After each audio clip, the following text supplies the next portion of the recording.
মানে শিবির কেন রক কাটে এবং সেটা কি আসলে কেবলই মিথ? জামায়াত যদি কখনো ক্ষমতায় আসে নারীরা কেমন থাকবে? খুব কমন একটা কথা আছে, জামায়াত এলে দেশটা আফগানিস্তান না হয়ে পাকিস্তান হয়ে যাবে। কোনটা হতে পারে? নারী মনের প্রশ্ন এটা। আপনি প্রশ্ন করেছেন। জি। বাংলাদেশ জামাত ইসলামী যদি জনগণের ভোটে নির্বাচিত হয়ে ক্ষমতায় আসে, তাহলে নারীদের ক্ষেত্রে এই রাষ্ট্রের বা সরকারের দৃষ্টিভঙ্গি কেমন হবে? এটা কি পাকিস্তান স্টাইল হবে, নাকি আফগান স্টাইল হবে, নাকি অন্য কিছু হবে? না, বাংলাদেশ পাকিস্তানও হবে না, আফগানিস্তানও হবে না, বাংলাদেশ বাংলাদেশ থাকবে। তাহলে কেমন হবে সেই চিত্রটা? আজকেও আমরা তিনটা দেশের রাষ্ট্রদূতের সাথে একসাথেই বসেছিলাম, তাদের একজনের সম্মানিত রাষ্ট্রদূতের বাসায়। এ প্রসঙ্গ সেখানেও এসেছিল। এ প্রশ্নের জবাব আগে অনেকবার দিয়েছি, আবার দিচ্ছি। বাংলাদেশ জামাত ইসলামী বিশ্বাস করে যে নারী পুরুষের সম্মিলনেই একটা সমাজ গড়ে ওঠে এবং সমাজ তার কাঙ্ক্ষিত ইস্পিত লক্ষ্যের দিকে এগিয়ে যায়। নারীকে বাদ দিয়ে সমাজ নয়, পুরুষকেও বাদ দিয়ে সমাজ নয়। যার যার অবস্থানে আল্লাহর দেওয়া মেধা, যোগ্যতা, দক্ষতা অনুযায়ী পরিবার, দেশ এবং জাতি গঠনে সবাই ভূমিকা রাখবে। এটি তাদের ন্যায্য অধিকার এবং রাষ্ট্রীয় দায়িত্বও বটে নাগরিক হিসাবে। এদিক থেকে বিবেচনা করলে আফগানিস্তানে অ্যাকচুয়ালি কি হচ্ছে এটা আপনিও চোখে দেখছেন না, আমিও দেখছি না। শুধু মিডিয়ার মাধ্যমে মাঝে মাঝে কিছু খণ্ডচিত্র আমাদের কাছে যেটুকু আসে তাই নিয়ে আমাদের ধারণা। তা আমরা যে আদর্শটা লালন করি এটা পাকিস্তান কিংবা আফগানিস্তান কেন্দ্রিক নয়। এটি হচ্ছে দুনিয়ার সর্বশ্রেষ্ঠ রাষ্ট্র ব্যবস্থা, যেটা ১৫০০ বছর আগে মানবতার মুক্তির জন্য প্রতিষ্ঠিত হয়েছিল, মদিনা কেন্দ্রিক। আমরা ওই ব্যবস্থাটাই চাই। সেই রাষ্ট্রে নারীদের অবস্থান কেমন ছিল? আপনি একজন বিজ্ঞ সাংবাদিক হিসাবে আমি বিশ্বাস করি আপনি জানেন সেই রাষ্ট্রে নবী করিম সাল্লাল্লাহু আলাইহি ওয়াসাল্লাম তিনি মহিলাদেরকে রাষ্ট্রীয় গুরুত্বপূর্ণ কাজকর্মে এঙ্গেজ করেছিলেন, এমনকি যুদ্ধের ময়দানেও সঙ্গীবান নিয়েছিলেন। তারা পুরুষদের সাথে থেকে যুদ্ধ করেছেন। উহুদের কঠিন বিপদের সময় আল্লাহ রসুলের সামনে একজন যোদ্ধা জীবনের ঝুঁকি নিয়ে আল্লাহ রসুলকে আগলে রেখেছিলেন। তিনি ছিলেন একজন নারী, একজন মহিলা, একজন মা, হযরতে মুসাইবা রাদিয়াল্লাহু তাআলা আনহা। তিনি ঢাল ছিলেন আল্লাহ রসুলের জন্য। যুদ্ধ শেষে তার দেহ থেকে অনেকগুলা ঝুলন্ত তীর আল্লাহ রসুল নিজেই দাঁতে কামড় দিয়ে বের করেছিলেন। এখান থেকে বুঝতেই পাচ্ছেন যে মানব জীবনের সবচেয়ে কঠিন কাজের নাম হচ্ছে যুদ্ধ। সেই ময়দানেও যখন মহিলারা অংশগ্রহণ করেছেন, কাজেই তাদেরকে গৃহবন্দী করে রাখা অথবা তাদের সামাজিক দায়িত্ব পালন থেকে বাধা দেওয়া এ অধিকার কারণেই। জি।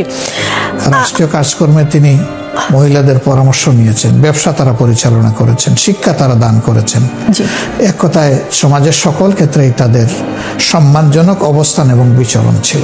কিছুদিন আগে ছাত্র শিবিরের ঢাকা বিশ্ববিদ্যালয় শাখার সেক্রেটারি SM ফরহাদ বললেন যে ছাত্র শিবির কারো রক কেটেছে কিনা আপনারা গুগলে সার্চ দিয়ে দেখবেন, কিছুই পাবেন না। কিন্তু আমি তার কথা শুনে গুগলে সার্চ দিলাম এবং বেশ কিছু অভিযোগ পেলাম। আপনাকে দু একটা শোনাই। 1988 সালের 31শে মে রাজশাহী মেডিকেল কলেজ শাখার ছাত্রমৈত্রীর সভাপতি জামিল আক্তার রতনকে 4 হাত পায়ের রক কেটে হত্যা করা হয়।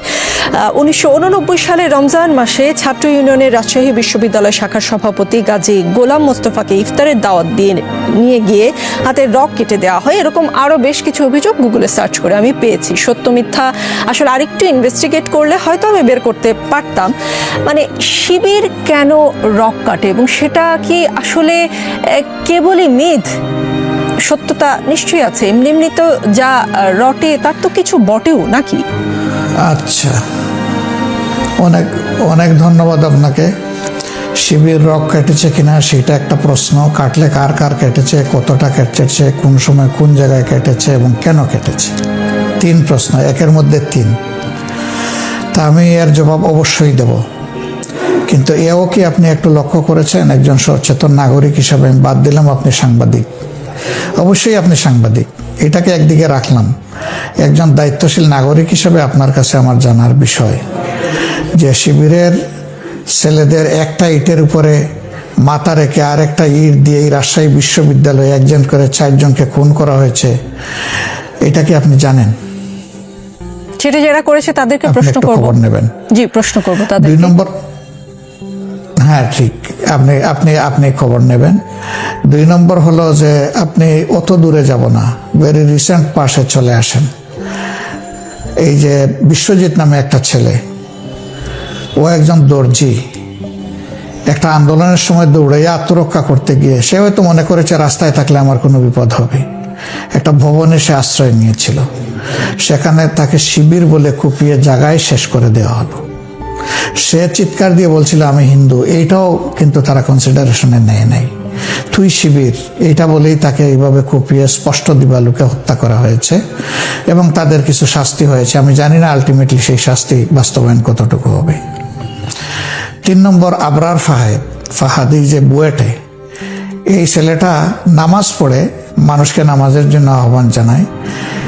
এই দোষে তাকে সন্দেহ করা হয়েছে সে শিবিরও যদি হয় তাহলে কি এইভাবে কাউকে মারার কোনো বিধান আছে? আমাদের আইন, আমাদের সংবিধান কাউকে কি এখতিয়ার দিয়েছে? তো তার দোষ কি? সে শিবির। শুধু এই জন্য তাকে পিটিয়ে মেরে ফেলা হলো একটা ছেলেকে। বুয়েটে চান্স পায় কারা? বাংলাদেশে মেধার জগতে সর্বোচ্চ আসনে যাদের অবস্থান, তারা একটা বড় ধরনের প্রতিদ্বন্দ্বিতার মধ্য দিয়ে নিজেদের জায়গাটা করে নেয়। সেই ছেলেটাকেই হত্যা করে ফেলা হলো। এরকম শত শত ছেলেকে বিভিন্ন ক্যাম্পাসের বাইরে হত্যা করা হয়েছে। এখন আসেন রক্ষাটার ব্যাপারে আমি চাচ্ছি। রক্ষাটার ব্যাপারে সুনির্দিষ্ট কোনো অভিযোগে যদি মামলা হয়ে থাকে এবং বাংলাদেশের আদালতে যদি এটা প্রমাণিত হয়, তাহলে যে যার শাস্তি পাওয়ার পাবে। আমি তার পক্ষে দাঁড়াবো কেন? প্রশ্নই উঠে না।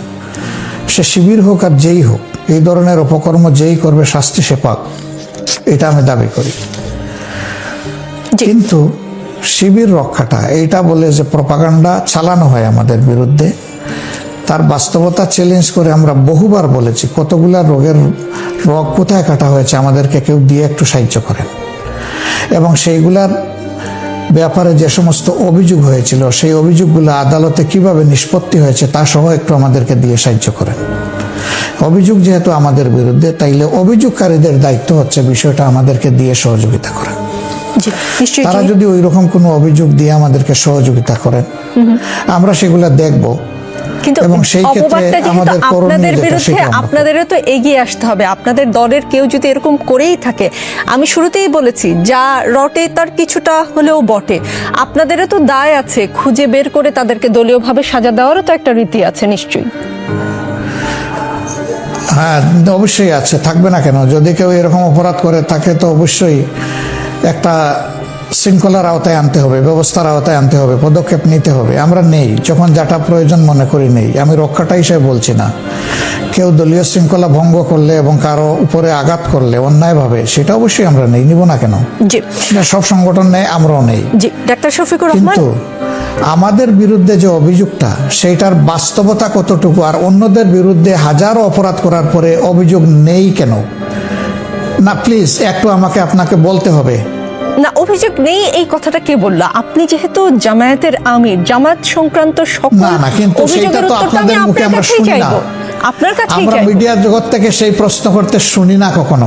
না, এটা অন্তত আমরা অনুরোধ করব যে সত্যকে সত্য হিসাবে যার বিরুদ্ধে হোক তুলে আনেন। জি, যমুনা টেলিভিশনের শুরুতে আপনি প্রশংসা করেছেন। যমুনা টেলিভিশন এই কারণেই প্রশংসিত, যমুনা টেলিভিশন সাদাকে সাদা এবং কালোকে কালো বলে এসেছে এবং ভবিষ্যতেও বলবে। আমি যমুনা টেলিভিশনকে বলিনি তো। জি, আপনি বাকি সব গণমাধ্যমের কথা বলেছেন। আমি কিন্তু যমুনা টেলিভিশনকে বলছি না, আমি মিডিয়া জগৎকে বলছি। জি, আমি গণমাধ্যমকে বলছি। জি, আপনি তাদের প্রতীক হিসাবে আপনাকে বলেছি। আমি আপনাকে বা আপনার মিডিয়াকে আলাদাভাবে এই কথাটা বলছি না। আমরা আপনাদের কাছে সাদা এবং কালো স্পষ্টভাবে সমাজের সামনে আসুক, সেটা চাই। আমি যদি কালো হয় আমাকেও আনবেন, আমাকেও ছাড় দেবেন না। না, সেটা অন্তত এই রাজনীতির প্ল্যাটফর্ম থেকে এবং আমি রোকসানা আঞ্জুমান নিকোল ছাড় দিব না, সেই বিষয়ে আপনাকে আশ্বস্ত করতে